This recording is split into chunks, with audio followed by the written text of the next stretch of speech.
First దేని గురించి నేర్చుకున్నాము, సబ్జెక్ట్ అంటే ఏంటనేది క్లియర్ చేసుకో. ఓకేనా, సబ్జెక్ట్ అంటే ఏంటనేది క్లియర్ చేసుకో. సో ఇప్పుడు నెక్స్ట్ నేర్చుకోవాల్సింది ఏంటి, వెర్బ్.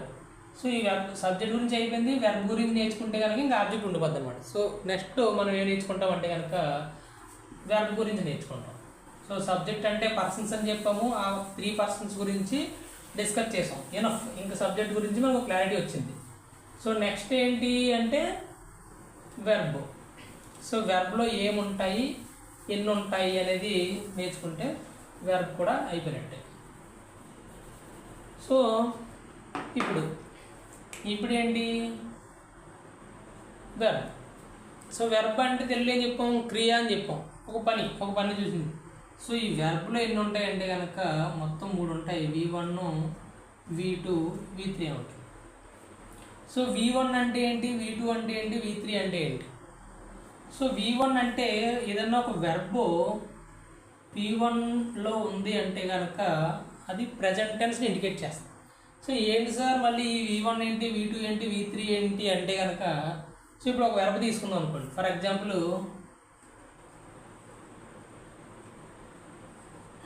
TAKE, టేక్ అనేది అంటే ఏంటి, తీసుకోవడం, వెర్బ్. ఇది V1 form.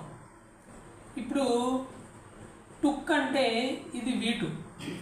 Next TAKEN, taken అంటే ఇది V3 ఫామ్.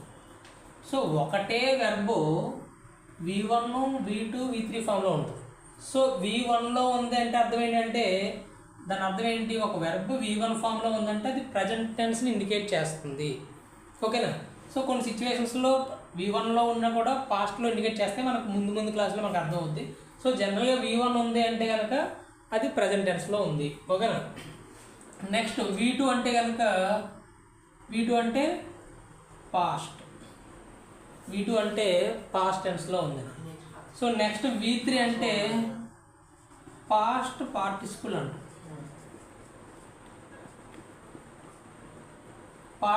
పార్టిసిపుల్ అంట. ఓకేనా. సో పాస్ట్ పార్టిసిపుల్ అంటే ఏంటి అనేది మనం నెక్స్ట్ వచ్చే టెన్స్లో ప్రజెంట్ పర్ఫెక్ట్ టెన్స్లో మనం నేర్చుకుంటాం అన్నమాట. ఏం వరి అవ్వాల్సిన అవసరం లేదు, జస్ట్ ఫస్ట్లో కంగారు పడద్దు. ఫస్ట్ ఒకటి నేర్చుకున్నప్పుడు మనకి ఈజీ అవుతాయి అన్నమాట. ఫస్ట్లోనే మొత్తం అన్నీ ఇక్కడే చెప్పిస్తే ఒకసారి మళ్ళీ మొత్తం వీడియో గడిచి పూర్తిగా సో అందరిలాగా చెప్తున్నారు జనరల్గా ఏ ఉపయోగం ఉంటుందని చెప్పేసి అనుకుంటారు. సో ఇక్కడ వద్దు, ఫస్ట్ కొంచెం ట్రై చేద్దాం. సో V1 అంటే ప్రజెంట్ టెన్స్, V2 అంటే పాస్ట్ టెన్స్, V3 అంటే పాస్ట్ పార్టిసిపుల్. ఓకేనా. సో నెక్స్ట్ దేని గురించి అయిపోయింది, సబ్జెక్ట్ ఇందాక ముందు నేర్చుకున్నాము. వెర్బ్ గురించి కూడా జస్ట్ ఇప్పుడే V1, V2, V3 ఉంటాయని నేర్చుకున్నాము. సో వెర్బ్ గురించి కూడా క్లియర్. సో నెక్స్ట్ ఏంటి అంటే కనుక ఆబ్జెక్ట్. సో ఆబ్జెక్ట్లో 2 టైప్ ఆఫ్ ఆబ్జెక్ట్స్ ఉంటాయి. ఒకటి వచ్చేసి డైరెక్ట్ ఆబ్జెక్ట్,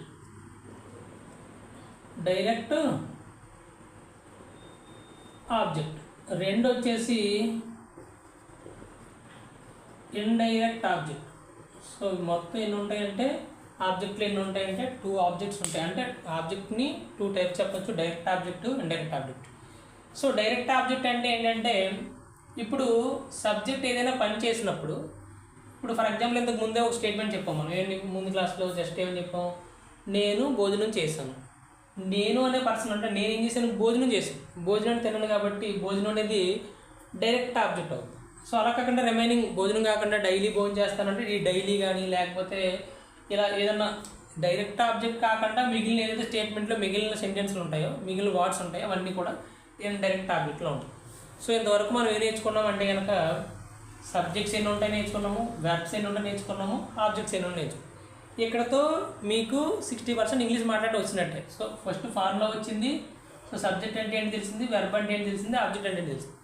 నెక్స్ట్ డైరెక్ట్గా ఒక్క 2 క్లాసెస్ విన్నారంటే ఖచ్చితంగా మీరు ఇంగ్లీష్ మొత్తం క్లారిటీ వచ్చేస్తుంది. ఓకేనా. సో జస్ట్ మీరు ఫస్ట్ 20 మినిట్స్ నేర్చుకుంటే కనుక ఆటోమేటిక్గా ఇంగ్లీష్లో గ్యారంటీగా మాట్లాడతారు. నేను షూరిటీ ఇస్తాను. ఓకేనా. సో నెక్స్ట్ మనం ఏంటి అంటే కనుక, సో ఇవన్నీ నేర్చుకున్నాం. అసలు సబ్జెక్ట్ ఏంటి, తెలుగుకి ఇంగ్లీష్కి డిఫరెన్స్ ఏంటి, ఇవన్నీ నేర్చుకున్నాం. ఇప్పుడు ఏంటి, సో ఫస్ట్ ఎలా మాట్లాడాలి, ఇంగ్లీష్ ఎక్కడ స్టార్ట్ చేయాలి, ఎలా మాట్లాడాలి, ఏం చేయాలి. సో ఈ విషయానికి ఏం నేర్చుకోవాలి అంటే కనుక టెన్సెస్ నేర్చుకోవాలి. ఏం నేర్చుకోవాలండి,